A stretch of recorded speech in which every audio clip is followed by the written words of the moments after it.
Fala pessoal, tudo bem? Eu sou o Marcelo e no vídeo de hoje eu vou explicar como nós organizamos todas as nossas ideias e necessidades para poder passar para o arquiteto fazer nosso projeto.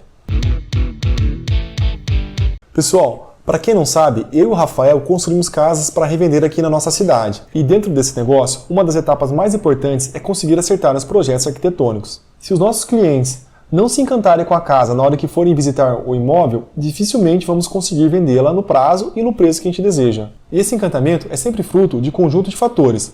As pessoas percebem a qualidade na fachada, na distribuição dos ambientes, nos acabamentos, e em toda a solução criativa que adotamos na casa. Todos esses itens são definições que o projeto arquitetônico deve trazer para a obra. E o mais importante de tudo, o arquiteto deve trazer todas essas soluções, sempre baseando as suas decisões nas necessidades e preferências do cliente. E aí que mora o grande desafio: como ser claro na hora de passar o que queremos no projeto. Por incrível que pareça, conseguir expressar o que estamos pensando nem sempre é fácil, ainda mais de algo abstrato que é uma ideia de como você quer que sua futura casa seja. Sempre vai existir um gap entre o que pensamos, o que falamos e o que o arquiteto está entendendo. Por isso, a necessidade de conseguir ser claro é super importante. A assertividade do projeto depende disso. Então, para facilitar esse processo, utilizamos um método que nos ajuda a organizar nossas ideias. Nós registramos as ideias em um documento que chamamos de briefing de projeto. É nele onde registramos todas as características e necessidades que julgamos ser importantes. Colocamos informações de área, quais ambientes são importantes, estilo arquitetônico da fachada, padrão de acabamento. Seria mais ou menos como traduzir a construção que irá ser projetada e construída em forma de texto, colocando a maior riqueza de detalhes possível. O briefing de projeto nos ajuda em 3 momentos. 1. Na seleção do arquiteto. Durante as visitas para conhecer um pouco mais sobre os potenciais arquitetos, eles vão querer saber um pouco mais sobre o que planeja construir. Uma ideia geral. Basicamente, você vai passar para ele um resumo das principais informações que você registrou no briefing de projetos. O momento 2 seria no início do projeto arquitetônico. Então, depois que você já tiver escolhido e contratado um arquiteto de sua preferência para desenvolver os projetos, vocês vão marcar uma reunião inicial. E o objetivo dessa conversa é muito simples. O arquiteto vai querer entender um pouco mais o que você imagina que a construção deve ser. Como você vai explicar a obra para ele? Um dos caminhos é pegar o briefing de projeto e apresentar para ele e mostrar ponto a ponto. E o terceiro momento importante que você vai usar o briefing de projeto seria quando você já vai estar com o projeto em mãos do arquiteto.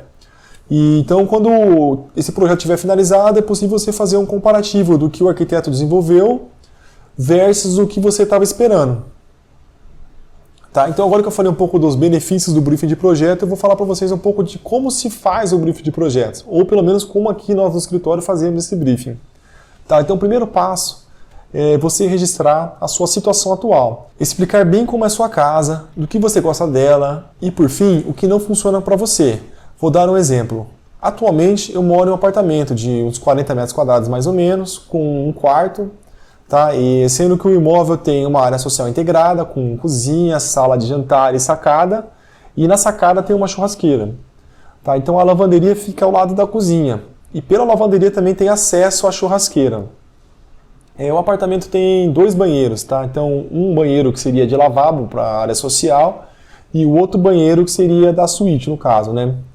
O quarto tem até um espaço razoavelmente agradável, mas sinto que logo será necessário mais espaço, pois não tenho muito espaço no armário e também sinto falta de uma escrivania. No momento, eu estou morando sozinho no imóvel, e o que eu mais gosto da minha atual casa é que ela tem uma área social bastante integrada, que ela favorece muito receber meus amigos em casa. E a churrasqueira na sacada é outro ponto que eu também gosto bastante.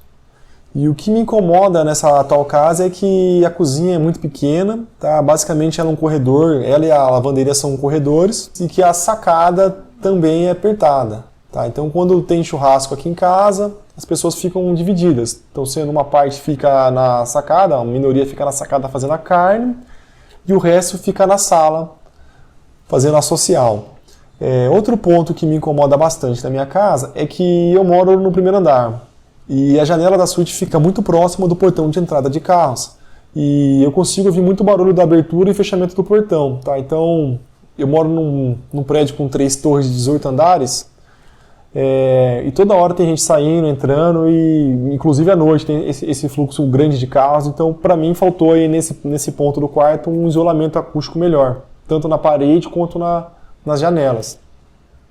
Depois que a gente fez a primeira etapa, que é o diagnóstico, o próximo passo é pensar no quanto tempo a gente vai ficar nesse próximo imóvel que a gente quer construir e como que a gente acha que a nossa vida vai ser nesse momento, né?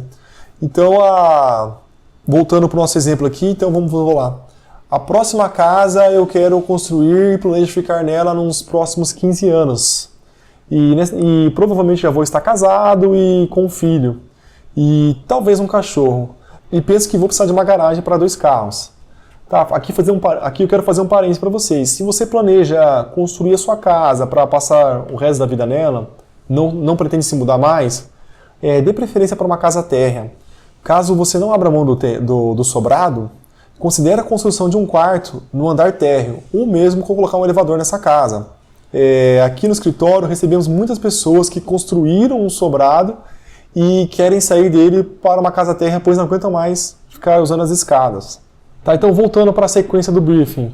Então fizemos o diagnóstico, fizemos um prognóstico futuro e por fim a gente registra o que a gente tem de sonho, de vontade nessa casa. Tá? Então voltando para o nosso exemplo, eu gostaria de uma casa mais espaçosa, numa faixa de 120, 160 metros quadrados, com uma sala, cozinha, churrasqueira integrada, 2 suítes, um lavabo e um escritório.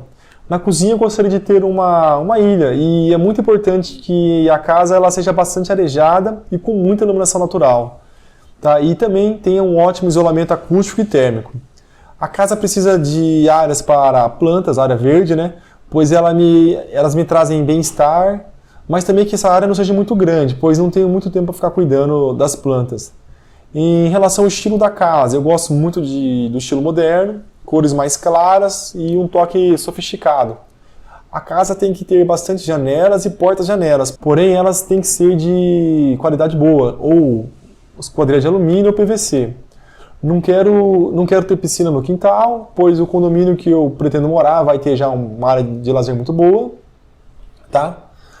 Então é isso. Vamos fazer agora um resumo do que eu expliquei nesse vídeo. Tá? Então o briefing de projeto é um documento que você vai organizar melhor as suas ideias, mesmo que de maneiras mais abstratas, para começar a ter conversas com os arquitetos. Ele vai ser um documento importante para você em 3 etapas. Então a primeira etapa seria durante a escolha do arquiteto. Tá? Então você vai levar o briefing, vai discutir com os arquitetos. Depois que você contratar um arquiteto, você vai usar esse mesmo briefing para discutir ideias com o arquiteto, para começar a aprofundar mais no seu projeto, tá? E por fim, quando você tiver o projeto em mãos, você compara o que o arquiteto entregou para você com o seu briefing, para ver se eles estão conversando, tá? E para fazer o briefing, você vai ter que fazer três atividades. Então a primeira atividade que a gente chama é o diagnóstico, tá? Que é composto por uma descrição da sua atual casa. Depois que você descrever a sua casa, você coloca o que você gosta da sua casa.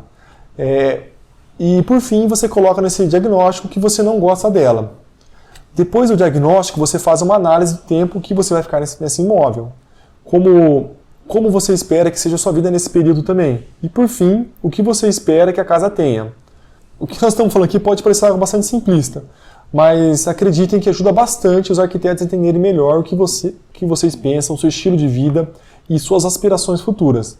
Esse briefing, nós falamos mais voltados para pessoas que querem construir a sua casa, mas ele também serve para quem constrói para vender. É só você criar uma persona do seu cliente e a partir dessa persona você conta uma história dela e vai colocando o briefing dentro dessa história. Então é isso, pessoal. Espero que vocês tenham gostado do conteúdo e se puder dar aquele like e seguir o nosso canal, a gente agradece. Valeu e te vejo no próximo vídeo.